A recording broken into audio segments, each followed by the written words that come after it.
ଆରେ ଆରେ ସକାଳୁ ସକାଳୁ ମୋ ମୁହଁରେ ଏମିତି ପାଣି କାହିଁକି ଢାଳୁଛୁ? କଣ ପାଇଁ ଆଉ କାମକୁ ଯିବା ପାଇଁ? ଦିନ 10ଟା ବାଜିଲାଣି, ଏ ଯାଇ କାମକୁ ନ ଯାଇ ଶୋଇ ରହିଛ? ଜଲ୍ଦି ଜଲ୍ଦି କାମକୁ ଯାଅ। ହଁ, ମତେ ଭାରି ନିଦ ଲାଗୁଛି। ଆଜି କାମକୁ ଯିବା ପାଇଁ ଇଚ୍ଛା ହେଉନି। ମୁଁ ଆଜି କାମକୁ ଯିବିନି, ଘରେ ରହି ଆରାମ କରିବି। କାମକୁ ଯିବନି ତ? ତେବେ ଠିକ ଅଛି, ମୁଁ ବି ଆଉ ତୁମ ଘରେ ରହିବିନି। ତୁମ ପରି ଗୋଟେ ଗରିବ ଅଳସୁଆ ପକ୍ଷୀକୁ ବାହାଇ ମୁଁ ବହୁତ ବଡ ଭୁଲ କରିଦେଲି। ଏବେ ମୋର 2 ଆଖି ଯୁଆଡେ ବି ଦେଖାଯିବ ମୁଁ ସିଆଡେ ଚାଲିଯିବି। ଆରେ ରହ ରହ, ତୁ କୁଆଡେ ବି ଯାନି। ତୁ ଯଦି ଘର ଛାଡି ଚାଲିଯିବୁ ତ ଭାଇମାନେ ମତେ ଛାଡିବେନି। ତାଠୁ ଭଲ ହେବ ମୁଁ ଏବେ ହିଁ କାମକୁ ଯିବି। ଆଚ୍ଛା ତେବେ ଠିକ ଅଛି, ତୁମେ ଯଦି କାମକୁ ଯିବ ମୁଁ ଘର ଛାଡି କୁଆଡେ ବି ଯିବିନି। ଯାଅ ଯାଅ କାମକୁ ଯାଅ। ଆରେ ମା, ମୁଁ ଏବେ କାମ ଖୋଜିବାକୁ ଯାଉଛି। ତୁ ଏଇ ଘର ବାହାରେ ଖେଳୁଥିବୁ, ଏକୁଟିଆ ବେଶୀ ଦୂରକୁ ଯିବୁନି। ମା ମା, ଆଜି ତୁମେ କାମରୁ ଫେରିବା ସମୟରେ ମୋ ପାଇଁ ଗୋଟେ କଣ୍ଢେଇ ଆଣିଦେବ? ମୋର କେହି ବି ସାଙ୍ଗ ନାହାନ୍ତି, ତୁମେ ମତେ କଣ୍ଢେଇ ଆଣିଦେଲେ ମୁଁ ସେ କଣ୍ଢେଇ ସାଙ୍ଗରେ ଖେଳନ୍ତି। ମାରି, ମୁଁ ଏ ଯାଇ କାମ ପାଇନି। ମୁଁ ଯଦି କାମ ପାଏ ତୋ ପାଇଁ କଣ୍ଢେଇ ଆଣିଦେବି। ତୁ ଏବେ ମନ ଦୁଃଖ କରିବୁନି। ନା ନା ମା, ମୁଁ ଜମା ବି ମନ ଦୁଃଖ କରିବିନି। ମୁଁ ଜାଣେ ତୁମେ ଘର ଚଳିବା ପାଇଁ ଅନେକ କଷ୍ଟ କରୁଛ। ତୁମେ ଚିନ୍ତା ନ କରି କାମ ଖୋଜିବାକୁ ଯାଅ। ତାପରେ ଚଢ଼େଇ କାମ ଖୋଜିବାକୁ ଗଲା। ସେପଟେ କାଉ ଚିଲ ଜମିରେ ପହଞ୍ଚିଲା। ସେ ଚିଲ ଜମିରେ କାମ କରୁଥିଲା। ସେତେବେଳେ ସେ ଚଢ଼େଇକୁ ଦେଖିଲା। ମତେ ଆଜି ଜମି ଚାଷ କରିବାକୁ ଜମା ଇଚ୍ଛା ହେଉନି। ଏଇ ତ ଆଗରେ ଚଢ଼େଇ ଯାଉଛି। ମୋ ପାଖରେ 2ଟି ମିଠା ଫଳ ଅଛି। ମୁଁ ଚଢ଼େଇକୁ 2ଟି ମିଠା ଫଳ ଦେଇ ମୋ କାମ କରିନିଏ। ଆରେ ଚଢ଼େଇ, ତୁ କାମ ଖୋଜିବାକୁ ଯାଉଛୁ କି? ହଁ କାଉ ଭାଇ, ଅନେକ ଦିନ ହେଲାଣି ମୁଁ କାମ ଖୋଜୁଛି, ହେଲେ କୋଉଠି ବି କାମ ପାଉନି। ଆଜି ବି ମୁଁ କାମ ଖୋଜିବାକୁ ଯାଇଥିଲି, ହେଲେ କୋଉଠି ବି ପାଇଲିନି। ଚଢ଼େଇ, ମୋ ପାଖରେ ଗୋଟେ କାମ ଅଛି। ତୁ ଯଦି ସେ କାମ କରିବୁ ମୁଁ ତତେ କିଛି ପାରିଶ୍ରମିକ ଦେବି। ଆଚ୍ଛା ଠିକ ଅଛି କାଉ ଭାଇ, କୁହ ମୁଁ କଣ କରିବି? ବେଶୀ ନହେଲେ ବି ମତେ ଏତିକି ଟଙ୍କା ଦେବ, ଯେତିକି ଟଙ୍କାରେ ମୁଁ ଗୋଟେ କଣ୍ଢେଇ କିଣିପାରିବି। ମୋ ଝିଅ ଅନେକ ଦିନ ହେଲାଣି ମତେ କଣ୍ଢେଇ ଆଣିବାକୁ କହିଥିଲା। ଆଜି ମୁଁ ତା ପାଇଁ ଗୋଟେ କଣ୍ଢେଇ କିଣିବାକୁ ଚାହୁଁଛି। କାଉ ଚଢ଼େଇକୁ କାମ ବୁଝେଇଦେଲା। ତାପରେ ମା ଚଢ଼େଇ ଜମି ଚାଷ ଆରମ୍ଭ କଲା। ସେତେବେଳେ ଏଇ କଣ, ମୋ କୋଦାଳରେ କଣ ଗୋଟେ ବାଜିଲା? ମୁଁ ମାଟି ଖୋଳିକି ଦେଖେ। ଚଢ଼େଇ ମାଟି ଖୋଳିଲା। ମାଟି ଭିତରୁ ଗୋଟେ ମାଟି ହାଣ୍ଡି ବାହାରିଲା। ଏଇଟା ତ ଗୋଟେ ମାଟି ହାଣ୍ଡି। ଏଇ ଜମିରେ ଏମିତି ମାଟି ହାଣ୍ଡି କିଏ ପୋତିଥିଲା? ନା ନା, ଏ ମାଟି ହାଣ୍ଡିକୁ ଖୋଲିବା ଠିକ ହେବନି। ଏ ଜମି ମୋର ନୁହଁ। ମୁଁ ଏ ମାଟି ହାଣ୍ଡି କାଉ ଭାଇଙ୍କୁ ଦେଇଦିଏ। ତାପରେ ଚଢ଼େଇ ସେ ମାଟି ହାଣ୍ଡି କାଉକୁ ଦେଲା, ଆଉ ତାକୁ ସବୁ ଘଟଣା କହିଲା। ଭଲ କରିଛୁ ଚଢ଼େଇ, ଏ ମାଟି ହାଣ୍ଡିକୁ ଖୋଲିନୁ। ତୁ ଏବେ ଯା କାମ କରିବୁ। ମୁଁ ଏ ମାଟି ହାଣ୍ଡିକୁ ତା ସଠିକ ମାଲିକ ପାଖରେ ପହଞ୍ଚେଇ ଦେବି। ହା ହା ହା, ଚଢ଼େଇ କେତେ ବୋକା, ନିଜେ ନ ଖୋଲି ମତେ ମାଟି ହାଣ୍ଡି ଆଣିଦେଲା। ମୁଁ ଶୁଣିଛି ଏମିତି ମାଟି ହାଣ୍ଡିରେ ଗୁପ୍ତଧନ ଥାଏ। ମୁଁ ଏବେ ମାଟି ହାଣ୍ଡି କାହାକୁ ବି ଦେବିନି। ସବୁ ଗୁପ୍ତଧନ ମୁଁ ନିଜେ ରଖିବି, ଆଉ ଅନେକ ଧନୀ ହେଇଯିବି। ଏମିତି ଚିନ୍ତା କରି କାଉ ସେ ମାଟି ହାଣ୍ଡିକୁ ଖୋଲିଲା, ଆଉ ଦେଖିଲା ମାଟି ହାଣ୍ଡି ଭିତରେ ଗୋଟେ କଣ୍ଢେଇ ଅଛି। ଏ କଣ? ଏଇଟା ତ ଗୋଟେ ସାଧାରଣ କଣ୍ଢେଇ। ଭାବିଥିଲି କଣ ଆଉ ବାହାରିଲା କଣ? ମୋର ସବୁ ଆଶା ମାଟିରେ ମିଶିଗଲା। ଏ କଣ୍ଢେଇ ନେଇ ମୁଁ ଏବେ କଣ କରିବି? ଯାଏ ଏ କଣ୍ଢେଇକୁ ଫିଙ୍ଗି ଦେଇ ଆସେ। ଆରେ ନା ନା, ମୁଁ ଏ କଣ୍ଢେଇକୁ ଫିଙ୍ଗିବିନି। ଚଢ଼େଇ ତ କହୁଥିଲା କଣ୍ଢେଇ କିଣିବ।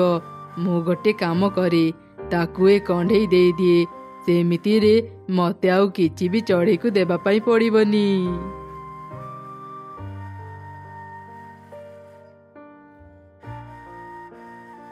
କାଉ ଭାଇ, ମୁଁ ପୁରା ଜମିକୁ ଚାଷ କରିଦେଲି। ଏବେ ମୁଁ ଘରକୁ ଯିବି, ମତେ ମୋ ପାରିଶ୍ରମିକ ଦିଅ। ଆରେ ଚଢ଼େଇ, ଏବେ ମୋ ପାଖରେ କିଛି ଟଙ୍କା ନାହିଁ, ହେଲେ ତ ଦରକାରୀର ଗୋଟେ ଜିନିଷ ଅଛି। ଚଢ଼େଇ, ତୁ ଏ କଣ୍ଢେଇ ନେଇଯା। ମୁଁ ଏ କଣ୍ଢେଇକୁ ଅନେକ ଟଙ୍କା ଦେଇ କିଣିଛି, ତୁ ଏ କଣ୍ଢେଇ ନେଇ ତ ଝିଅକୁ ଦେ, ସେ ଖୁସି ହେଇଯିବ। କଣ୍ଢେଇଟା ଅନେକ ସୁନ୍ଦର ହେଇଛି। ସତରେ ମୋ ଝିଅ ଏଇ କଣ୍ଢେଇକୁ ଦେଖିଲେ ଅନେକ ଖୁସି ହେଇଯିବ। ଆଚ୍ଛା ଠିକ ଅଛି କାଉ ଭାଇ, ମୋ ପାରିଶ୍ରମିକ ବଦଳରେ ମତେ ଏଇ କଣ୍ଢେଇଟି ଦେଇଦିଅ। ଏମିତି ମା ଚଢ଼େଇ ସେ କଣ୍ଢେଇକୁ ନେଇ ତା ଘରକୁ ଗଲା ଆଉ ତାର ଝିଅକୁ ଦେଲା। ମା, ମୋ ପାଇଁ କଣ୍ଢେଇ ଆଣିଛ? କଣ୍ଢେଇଟା ବହୁତ ସୁନ୍ଦର ହେଇଛି, ମତେ ଆଜି ବହୁତ ଖୁସି ଲାଗୁଛି ମା। ଚଢ଼େଇ ଛୁଆ ଏପରି କହି କହି ଅନେକ ଖୁସି ହେଉଥିଲା। ହଠାତ୍ ସେହି ସମୟରେ କଣ୍ଢେଇ ଆଖି ଖୋଲିଲା ଆଉ କଥା କହିଲା, ଏ କଣ? ମୁଁ ଆକାଶକୁ ଦେଖିପାରୁଛି, ତା ମାନେ ମୁଁ ମାଟି ହାଣ୍ଡିରୁ ମୁକ୍ତ ହେଇଯାଇଛି। ମତେ ତ ଗୋଟେ ଚଢ଼େଇ ଛୁଆ ଧରିଛି। ଏ ଚଢ଼େଇ ଛୁଆ ମତେ ଟିକେ ସାହାଯ୍ୟ କର। ମା ମା ଦେଖ, ଏ କଣ୍ଢେଇ କଥା କହୁଛି। ହଁ ରେ ମା, ମୁଁ ବି ଶୁଣି ପାରୁଛି। ଏ କେମିତିକା କଣ୍ଢେଇ କାଉ ଭାଇ ମତେ ଦେଲେ? ନିଶ୍ଚୟ ଏ କଣ୍ଢେଇ ଭିତରେ ଭୂତ ଅଛି। ମାରି ଶୀଘ୍ର ସେ କଣ୍ଢେଇକୁ ଦୂରକୁ ଫିଙ୍ଗି ଦେ। ନା ନା ଚଢ଼େଇ, ମୁଁ ଭୂତ ନୁହଁ, ମୁଁ ଜଣେ ପରୀ। ମୁଁ ଏ କଣ୍ଢେଇରେ ବନ୍ଦୀ ହେଇ ଅଛି, ଦୟାକରି ମତେ ସାହାଯ୍ୟ କର। କଣ ହେଲା? ତୁମେ ଜଣେ ପରୀ, ହେଲେ ତୁମେ ଏ କଣ୍ଢେଇରେ ବନ୍ଦୀ କେମିତି ହେଲ?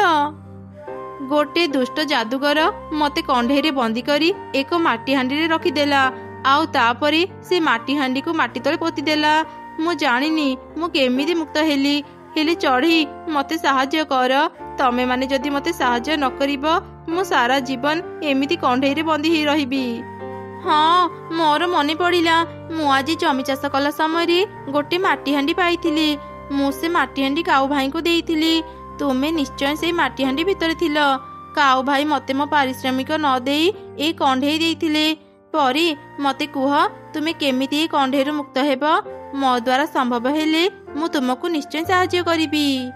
ଏ ଜଙ୍ଗଲର ପୂର୍ବ ଦିଗରେ ଗଲେ ତୁ ଗୋଟେ ନୀଳ ପର୍ବତ ପାଇବୁ। ସେଇ ନୀଳ ପର୍ବତରେ ଗୋଟେ ସୁନ୍ଦର ରଙ୍ଗ ବେରଙ୍ଗର ଫୁଲ ଗଛ ଅଛି। ସେଇ ଗଛର ଯାଦୁର ଫୁଲ ଆଣି କଣ୍ଢେଇରେ ଛୁଇଁଲେ ମୁଁ ଏ କଣ୍ଢେଇରୁ ମୁକ୍ତ ହେଇଯିବି। ଆଚ୍ଛା ତେବେ ଠିକ ଅଛି ପରୀ, ଆଜି ତ ସନ୍ଧ୍ୟା ହେଇଗଲାଣି, ସକାଳ ହେଉ ମୁଁ ନୀଳ ପର୍ବତକୁ ଯିବି। ଏମିତି ସେଦିନ ବିତିଗଲା। ପରଦିନ ସକାଳେ ଚଢ଼େଇ ନୀଳ ପର୍ବତକୁ ଗଲା। କିଛି ସମୟ ଖୋଜିଲା ପରେ ସେ ସେଇ ଫୁଲ ଗଛକୁ ବି ପାଇଗଲା।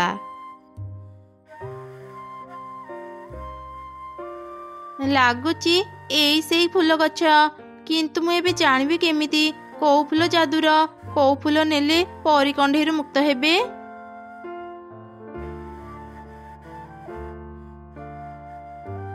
ଏଇ ଚଢ଼େଇ, ତୁମ ଚାରି ପାଖରେ ଏମିତି ବୁଲୁଛୁ କାହିଁକି? କଣ ଦରକାର ତତେ? ଫୁଲ ଗଛ, ମତେ ତୁମର ଗୋଟେ ଯାଦୁର ଫୁଲ ଦରକାର। ମୁଁ ସେ ଫୁଲ ନେଇ ଜଣକୁ ସାହାଯ୍ୟ କରିବି। ଏମିତି ଚଢ଼େଇ ଫୁଲ ଗଛକୁ ପରୀର ସବୁ କଥା କହିଲା। ଚଢ଼େଇ, ତୁ ଗୋଟେ ଭଲ କାମ ପାଇଁ ମୋ ପାଖକୁ ଆସିଛୁ। ମୁଁ ତତେ ମୋ ଯାଦୁର ଫୁଲ ଦେବି, କିନ୍ତୁ ଚଢ଼େଇ ତତେ ମୋର ଗୋଟିଏ ପରୀକ୍ଷା ଦେବାକୁ ପଡ଼ିବ। କଣ ପରୀକ୍ଷା ଦେବାକୁ ପଡ଼ିବ ଗଛ? ବୁଦ୍ଧିର ପରୀକ୍ଷା। ମୁଁ ତତେ ଗୋଟେ ପ୍ରଶ୍ନ ପଚାରିବି, ତୁ ଯଦି ମତେ ସଠିକ ଉତ୍ତର ଦେବୁ ତାହେଲେ ଯାଇ ତୁ ମୋ ଯାଦୁର ଫୁଲ ପାଇପାରିବୁ। ଏବେ କହ ଚଢ଼େଇ, ତୁ ମୋ ପରୀକ୍ଷା ଦେବାକୁ ରାଜି ତ? ହଁ, ମୁଁ ପରୀକ୍ଷା ଦେବାକୁ ରାଜି। ତୁମେ ମତେ ପ୍ରଶ୍ନ ପଚାର। ଆଚ୍ଛା ଠିକ ଅଛି, ଏବେ କହିଲୁ, ଆମେ କୌଣସି ଜାଗାକୁ ଯିବାକୁ ଚାହିଁଲେ ସବା ପ୍ରଥମେ ଆମର କଣ ଜିନିଷ ସେଠାରେ ପହଞ୍ଚିଥାଏ? ଆମେ କୌଣସି ଜାଗାକୁ ଯିବାକୁ ଚାହିଁଲେ ସବା ପ୍ରଥମେ ଆମର ମନ ସେଠାରେ ପହଞ୍ଚିଥାଏ। ତୁ ସଠିକ ଉତ୍ତର ଦେଇଛୁ ଚଢ଼େଇ। ଏବେ ତୁ ମୋର ଗୋଟେ ଯାଦୁର ଫୁଲ ନେଇପାରିବୁ। ଏଇ ନେ। ଗଛ ଚଢ଼େଇକୁ ଯାଦୁର ଫୁଲ ଦେଲା। ଚଢ଼େଇ ସେ ଫୁଲ ଧରି ଖୁସି ମନରେ ଘରକୁ ଗଲା। ମା, ତୁମେ ଆସିଗଲ? ହଁ ରେ ମା, ମୁଁ ଆସିଗଲି। ସାଙ୍ଗରେ ଯାଦୁର ଫୁଲ ବି ଆଣିଛି। ମୁଁ ଏବେ ଏଇ କଣ୍ଢେଇକୁ ଯାଦୁର ଫୁଲ ଦିଏ। ଚଢ଼େଇ ଯେମିତି କଣ୍ଢେଇକୁ ସେ ଯାଦୁର ଫୁଲ ଦେଲା, କଣ୍ଢେଇ ଭିତରୁ ପରୀ ବାହାରି ଆସିଲା। ଆଜି ମୁଁ ମୁକ୍ତ ହେଇଗଲି। ମୁଁ ଆଜି ଅନେକ ଖୁସି। ଚଢ଼େଇ, ତୁ ବହୁତ ଭଲ। ତୋ ପାଇଁ ମୁଁ ଆଜି ମୁକ୍ତ ହେଇପାରିଲି। ତତେ ବହୁତ ବହୁତ ଧନ୍ୟବାଦ ଚଢ଼େଇ। ତତେ କଣ ଉପହାର ଦରକାର କହ, ତୁ ଯାହା କହିବୁ ମୁଁ ତତେ ସବୁ ଦେବି। ନା ନା ପରୀ, ମୋର କିଛି ବି ଉପହାର ଦରକାର ନାହିଁ। ତୁମକୁ ସାହାଯ୍ୟ କରିପାରି ମୁଁ ଅନେକ ଖୁସି। ଆରେ ସେମିତି କହିଲେ କେମିତି ହେବ? ତୁ ମୋର ଏତେ ବଡ଼ ଉପକାର କରିଛୁ, ମୁଁ ତତେ କିଛି ଉପହାର ଦେବାକୁ ଚାହୁଁଛି। ଏଇ ନେ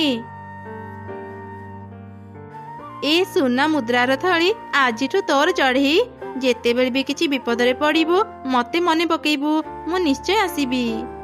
ଠିକ ଅଛି ପରି, ତୁମକୁ ବି ଅନେକ ଅନେକ ଧନ୍ୟବାଦ ଏତେ ସୁନ୍ଦର ଉପହାର ଦେଇଥିବାରୁ। ଏବେ ମୁଁ ଯାଉଛି ଚଢ଼େଇ, ତମେ ମାନେ ଭଲରେ ରୁହ।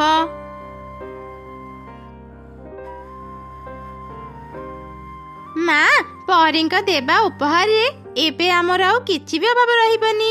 ଆମେ ଆଜିଠୁ ଖୁସିରେ ରହିବା ନା ମା? ହଁ, ତୁ ଠିକ କହିଲୁ ରେ ମା। ଏମିତି ସେମାନେ ଖୁସିରେ ଥିଲେ। ଏ ସବୁ ଘଟଣା ଦୂରରୁ କାଉ ଦେଖୁଥିଲା।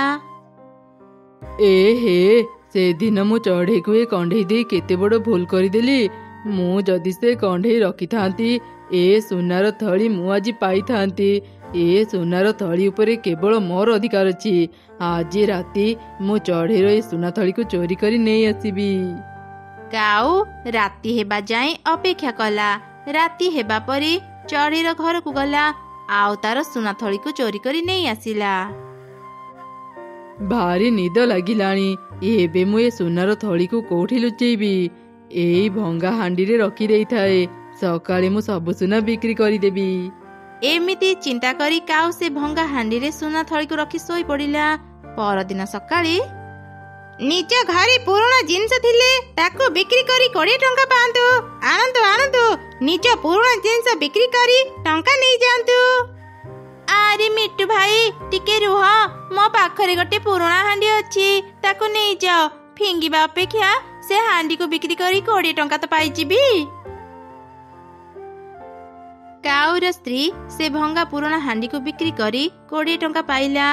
ମିଟୁ ସେସବୁ ଧରି ସେଠାରୁ ଚାଲିଗଲା। ଏ କଣ, ତୁ 20 ଟଙ୍କା ସକାଳୁ ସକାଳୁ କୋଉଠୁ ପାଇଲୁ? ଘରେ ଯୋଉ ପୁରୁଣା ହାଣ୍ଡି ଥିଲା, ମୁଁ ତାକୁ ବିକ୍ରି କରି ଏ 20 ଟଙ୍କା ପାଇଲି। ତୁ ଏ କଣ ସର୍ବନାଶ କରିଦେଲୁ? ଏବେ ମୁଁ ବୁଝିଲି, ଅନ୍ୟର କ୍ଷତି କରି କେବେ କେହି ଖୁସିରେ ରହିପାରେନି।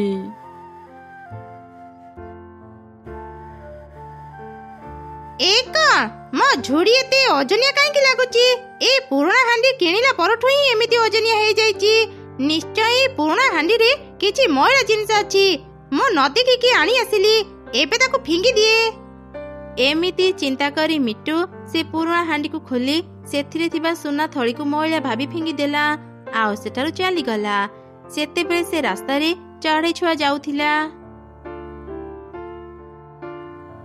ଏ କଣ, ଏଇଟା ତ ପରି ଦେଇଥିବା ସୁନା ଥଳି। କାଲି ରାତି ଆମ ଘରୁ ଚୋରି ହେଇଯାଇଥିଲା। ନିଶ୍ଚୟ ଚୋର ଏ ଥଳିକୁ ଭୁଲରେ ଏଠି ପକେଇ ଚାଲି ଯାଇଛି। ଭଲ ହେଲା, ସୁନା ଥଳି ମତେ ମିଳିଗଲା।